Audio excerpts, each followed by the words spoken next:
नमस्कार, मैं अविनाश सैनी। इस समय हम पालमपुर में आए हुए हैं। हिमाचल प्रदेश का एक बहुत ही खूबसूरत ये जगह है और बहुत ही खूबसूरत पर्यटन स्थल है। लोग यहाँ पर घूमने के लिए आते हैं। हम भी यहाँ पर आए और यहाँ पर आने के बाद एक जो बहुत बढ़िया चीज़ हमारे साथ हुई वो ये हुई कि हमें सामाजिक कार्यकर्ता और गांधी के विचारों के साथ अपने आप को चलाने की कोशिश करने वाले एक बहुत ही नफीस इंसान से मिलने का मौका मिला और वो है हिमांशु कुमार जी। हिमांशु जी, आपसे मिलकर बहुत अच्छा लगा। हम सोच रहे थे कि आपसे मिलेंगे, लेकिन इस तरह से मुलाकात आपकी होगी ऐसा नहीं लगा था, तो बहुत अच्छा लगा आपसे। मुझे भी बहुत खुशी हो रही है आपसे मिलके। हम लोग इससे पहले हरियाणा में मिले थे। जी जी जी। तो हिमांशु जी, इस समय पे आप क्या ख़ास काम कर रहे हैं? नहीं, खास तो वही है जो पूरे जीवन किया है हमने, कि ये सच्चाई के लिए काम किया जाए, सच्चाई पर रहा जाए, जो सच बात है वो सबको बताई जाए और न्याय के लिए लड़ा जाए। और ख़ास तौर से जो आदिवासियों के साथ अन्याय हो रहा है उस मामले पर न्याय के लिए लड़ा जाए। आदिवासियों के ऊपर होने वाले दमन और अत्याचार को रोकने की कोशिश करी जाए, उसी काम में लगे हुए हैं। जी, इसके लिए आपने बस्तर में बहुत समय बिताया और आदिवासियों के बीच में बहुत सारा काम किया और उसके बदले में आपको जो मिला, बहुत सारे आपके ऊपर आरोप लगाए गए और बहुत सारे केसेस आपके ऊपर हुए, सुप्रीम कोर्ट तक मामले गए और ज़्यादातर केसेस में आप बरी हुए हैं, लेकिन आप पे जुर्माना भी लगा है। असल में जुर्माना तो जो लगा है वो मैंने एक मामला उठाया था। अच्छा। 16 आदिवासियों की हत्या सिक्योरिटी फोर्सेस ने करी थी। उस मामले को हम लेकर गए थे सुप्रीम कोर्ट और उस मामले में ये कहा गया कि हम सच नहीं बोल रहे हैं। तो हमने कहा कि जब तक आपने जांच नहीं कराई आप ये कैसे कह सकते हैं कि हम सच नहीं बोल रहे हैं। और न्याय मांगना तो अपराध नहीं है, तो हमने उसको रिफ्यूज़ किया कि हम नहीं देंगे, क्योंकि न्याय मांगने के लिए आप किसी को दंडित नहीं कर सकते। जी बिल्कुल। तो जो बस्तर में आपने काम किया आदिवासियों के बीच में, किस तरह का काम रहा, उसके बारे में क्या कहना चाहते हैं? जी, असल में हमारे देश में जो आर्थिक नीतियां हैं वो पूंजीवादी नीतियां हैं, जिसमें जो प्राकृतिक संसाधन हैं, बजाय इसके कि समाजवादी सोच के हिसाब से हम ये कहते हैं कि ये समाज के लिए है, समाज के भले के लिए है, हम गरीबों की गरीबी दूर करेंगे इन प्राकृतिक संसाधनों का इस्तेमाल करके, उसके बजाय हमने जो मॉडल अपनाया है वो ये है कि ये प्राकृतिक संसाधन बड़े बड़े पूंजीपतियों को सौंप दिए जाए और पूंजीपति फिर उन संसाधनों पर मुनाफा कमाते हैं।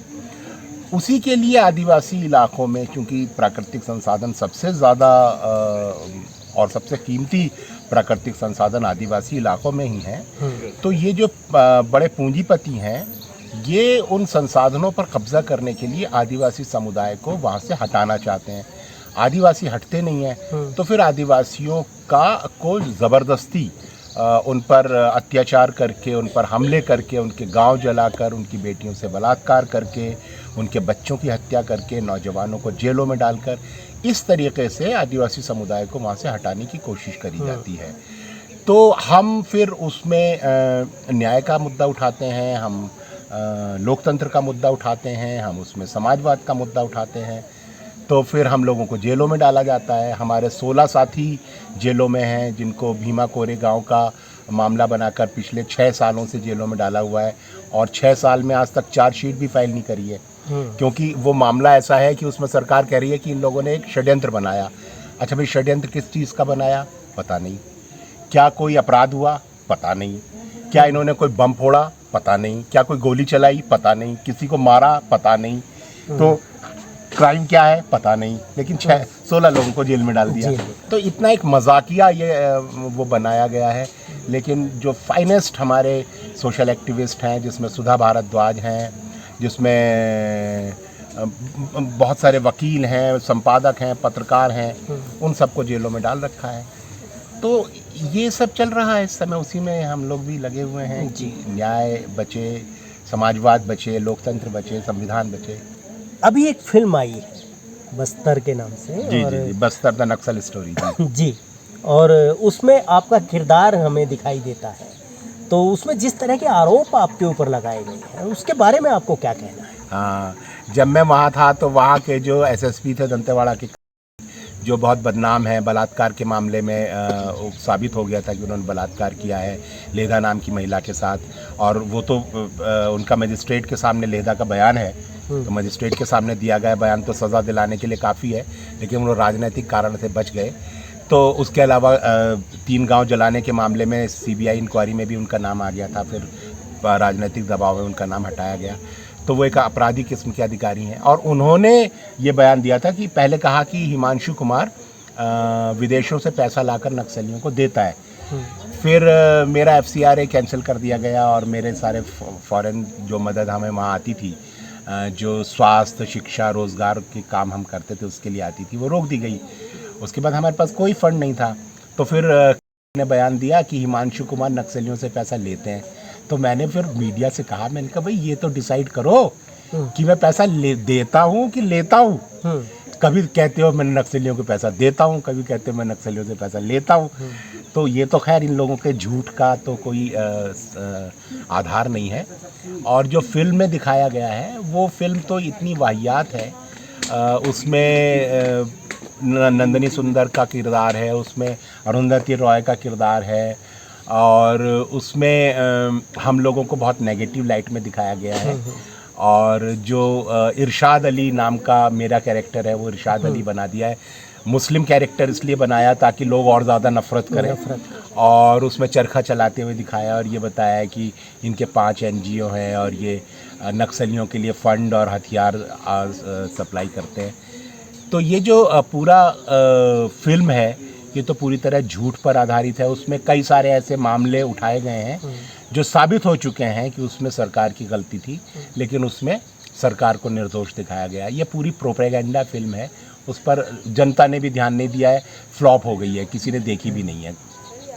आप गांधी के विचारों को मानते हैं और नक्सल प्रभावित इलाके में नक्सलवादियों के बीच में रहते हैं और उनके जो काम हैं उनके भी पक्ष में आप बोलते हैं, तो ये जो कंट्राडिक्शन है आपके व्यक्तित्व की, नहीं, मैंने कभी नक्सलियों के पक्ष में नहीं बोला है। हमने तो हमेशा आदिवासियों के पक्ष में बोला है, आदिवासियों पर होने वाले जुल्मों के विरुद्ध बोला है। और ये एक इत्तेफाक है कि नक्सली भी आदिवासियों पर होने वाले जुल्मों के खिलाफ बोलते हैं। तो लोग ऐसे को रिलेट कर लेते हैं। असल में ये सरकार की चालाकी है कि वो सारे विरोध को एक साथ कर देती है कि अगर सरकार का विरोध गांधीवादी कर रहे हैं या POCL भी कर रहा है या दूसरी कोई कांग्रेस पार्टी भी कर रही है या कोई दूसरे कर रहे हैं और हम भी कर रहे हैं, तो वो सबको एक साथ कर देती है। और माओवादी भी कर रहे हैं, वो कहती है ये सब माओवादी हैं, गांधीवादी लोग भी माओवादी हैं, अरुंधति रॉय भी माओवादी है, नंदिनी सुंदर भी माओवादी है, POCL भी माओवादी है। अरे छत्तीसगढ़ के होम मिनिस्टर ने तो ये कहा था कि सुप्रीम कोर्ट के जज माओवादी हैं। छत्तीसगढ़ में तो ये कहा गया कि इंडियन इंटरनेशनल रेड क्रॉस माओवादी है, इंटरनेशनल संस्था डॉक्टर्स विदाउट बॉर्डर माओवादी है, और इनको निकाल दिया गया छत्तीसगढ़ से। तो वहाँ तो जो भी सरकार का विरोध करे उसको माओवादी कहते हैं।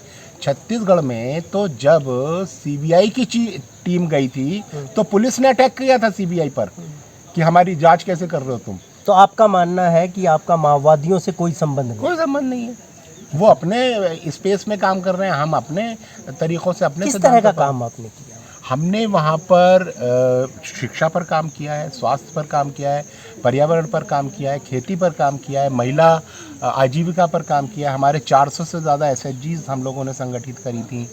हमारे स्कूल मॉनिटरिंग ग्रुप्स थे, हमारे आंगनबाड़ी मॉनिटरिंग ग्रुप्स थे, हमारे मितानिन कार्यक्रम में हम लोग गांव-गांव में हमने महिलाओं की कमेटी बनाकर बच्चों के स्वास्थ्य पर काम किया है। जब हम लोग काम करते थे तो हमने वहाँ पर बच्चों की मृत्यु दर बिल्कुल हम 0 पर ले आए थे, माताओं की मृत्यु दर, गर्भवती माताओं की 0 पर ले आए थे। आजीविका पर हमने बहुत काम किया। हमारी महिला सदस्यों ने जगह जगह बरसाती नालों को रोक करके और उस पानी से सिंचाई करके सब्जी लगाने का काम किया, अपनी आजीविका मजबूत करी। तो हम लोगों का उस तरह का काम था। तो ये तो समाज को आगे बढ़ाने वाला काम है, समाज को जागृत करने वाला काम है, इससे सरकार को क्या हाँ, दिक्कत? तो उसके बाद जब 2005 में सलवा जुलूम शुरू किया, 650 गांव जलाए गए, बच्चों की हत्या की, औरतों के साथ बलात्कार हुआ, आदिवासी महिलाओं के साथ, नौजवानों को, निर्दोष नौजवानों को जेलों में डाला, तो हमने वो सब मामले उठाए। तो फिर हमारी जो साथी हैं, मेरी स्टूडेंट भी रही हैं, सोनी सोरी, उनको थाने में ले जाकर पुलिस ने उनके गुप्तांगों में पत्थर भर दिए।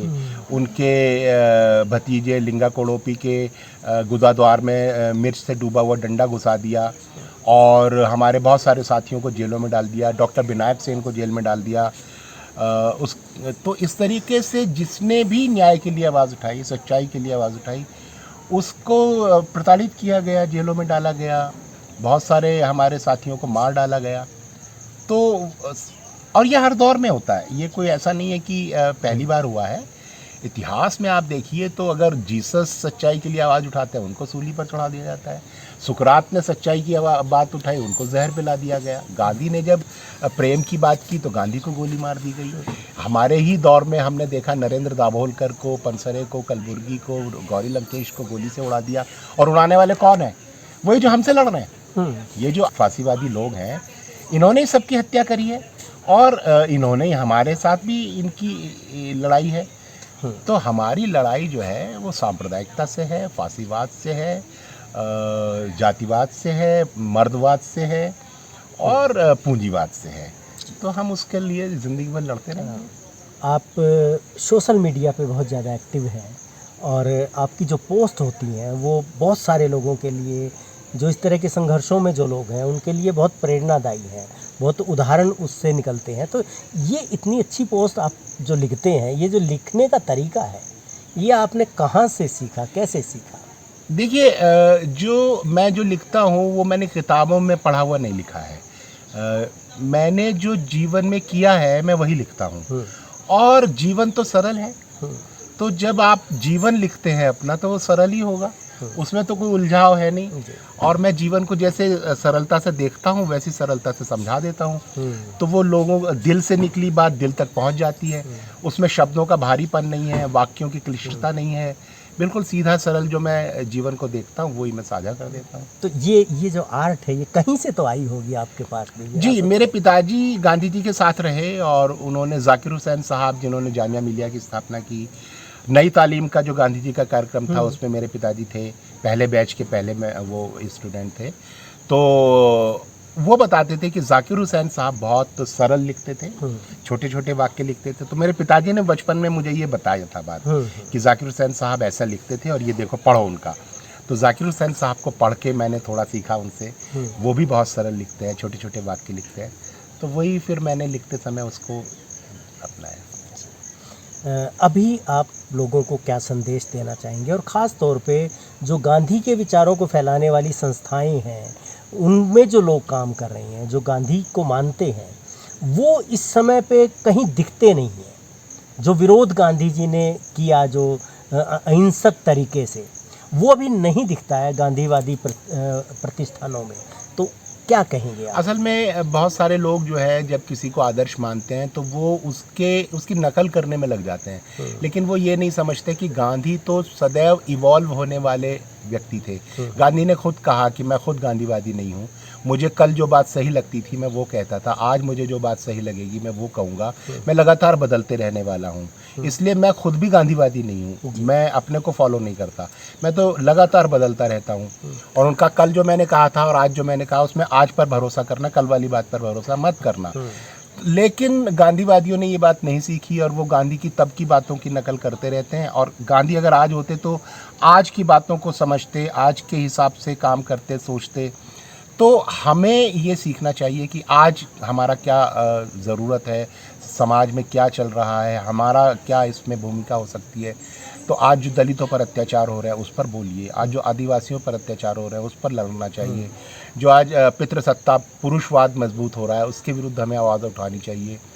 और जो जिस तरह से पूंजी वाद अपना पंजे फैला रहा है, हमारी शिक्षा, हमारा स्वास्थ्य, हमारा जीवन अपने कब्जे में लेता जा रहा है, उस पर लड़ना चाहिए। तो यही मेरा सुझाव होगा। चलिए, बहुत अच्छी बातचीत रही और मुझे लगता है हमारे दर्शकों को ये ज़रूर पसंद आई होगी।